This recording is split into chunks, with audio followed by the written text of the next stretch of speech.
Welcome to Manju cooking wonders. నేను మీ మంజుని. ఈరోజు నేను మీకు మా రాయలసీమ స్టైల్ గోంగూర పచ్చడిని మంచి రుచిగా పర్ఫెక్ట్గా ఎలా చేయాలో చూపిస్తాను. ఇలా ట్రై చేసి చూడండి, టేస్ట్ చాలా బాగుంటుంది. ఈ పచ్చడి ఒక 4-5 డేస్ పాటు నిల్వ కూడా ఉంటుంది. వేడి వేడి అన్నంలో కొద్దిగా నెయ్యి వేసుకొని తింటే ఎలా ఉంటుందో అందరికీ తెలిసిందే కదా. మరి లేట్ చేయకుండా తయారీ విధానాన్ని చూపిస్తాను, చూసేయండి. స్టవ్ మీద ప్యాన్ పెట్టేసుకొని 1 టీ స్పూన్ ఆయిల్ వేసుకొని నేను ఇక్కడ ఒక 10 దాకా ఎండుమిర్చి తీసుకున్నాను. మీరు గోంగూరను తీసుకునే దాన్ని బట్టి ఎండుమిర్చిని తీసుకోండి.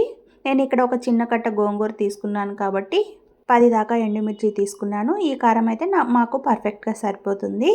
ఫ్లేమ్ను సిమ్లో పెట్టుకొని ఇలా ఎర్రగా వేగేంత వరకు వేయించుకోండి. ఎక్కువ మాడిపోకూడదండి, చేదొస్తుంది. అదే ఆయిల్లో కొన్ని మెంతులు, 1 స్పూన్ ధనియాలు, 1 స్పూన్ జీలకర్ర వేసి వీటిని కూడా దోరగా వేయించుకోవాలి. ఇవి కూడా మాడిపోకుండా ఫ్లేమ్ని సిమ్లో పెట్టుకొని ఎర్రగా వేయించుకున్నాక ఒక ప్లేట్లో తీసుకొని పక్కన పెట్టేసుకోండి. అదే ప్యాన్లో మరో 2 స్పూన్స్ ఆయిల్ వేసుకొని అందులోకి మనం శుభ్రంగా కడిగేసుకున్న గోంగూరను తీసుకోవాలి. మీరు గోంగూర పచ్చడికి ఎర్ర గోంగూరను తీసుకోండి, టేస్ట్ చాలా బాగుంటుంది. తెల్ల గోంగూర అంత టేస్ట్ ఉండదండి. గోంగూరను ఇలా కిందికి పైకి తిప్పుకుంటూ కలుపుకోవాలి. గోంగూర మెత్తగా అయ్యేంత వరకు వేయించుకోవాలండి. ఈ ఆయిల్లోనే మూత పెట్టేసి మధ్య మధ్యలో కలుపుకుంటూ అడుగంటకుండా వేయించుకోండి. ఇది ఉడికేలోపు మనము ముందుగా వేయించి పెట్టుకున్నాం కదా మిరపకాయలు, వాటిని మిక్సీ పట్టేసుకుందాము.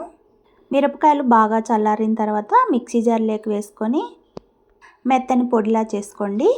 ఇప్పుడు ఇందులోకి నేను వేయించిన పల్లీలను 2 స్పూన్లు తీసుకుంటున్నాను.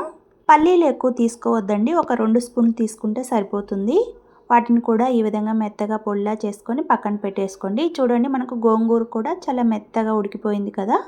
మనం ముందుగా మిక్సీ పట్టేసుకున్నాం కదా పల్లీలు, ఎండుమిర్చి పొడిని ఇందులో యాడ్ చేసుకొని బాగా కలిపేసుకోవాలి. మీకు ఒకవేళ పల్లీలు వేసుకోవడం ఇష్టం లేదనుకుంటే పల్లీలు స్కిప్ చేసేయండి, కానీ వేసుకుంటే మాత్రం చాలా బాగుంటుంది. ఇందులోనే రుచికి సరిపడినంత సాల్ట్ వేసుకొని బాగా కలిపేసుకొని స్టవ్ ఆఫ్ చేయండి.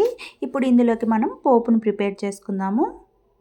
1.5 స్పూన్ ఆయిల్ వేసుకొని అందులో ఆవాలు, జీలకర్ర, ఎండుమిర్చి, క్రష్ చేసుకున్న వెల్లుల్లి రెబ్బలు వేసి ఈ తాలింపులో మీ దగ్గర ఇంగు ఉంటే ఇంగు కూడా వేసుకోండి, చాలా బాగుంటుంది. దీన్ని గోంగూర పచ్చడిలోకి వేసుకొని కలుపుకోవడమే, అంతే. ఎంతో టేస్టీగా ఉండే గోంగూర పచ్చడి రెడీ అయిపోయింది.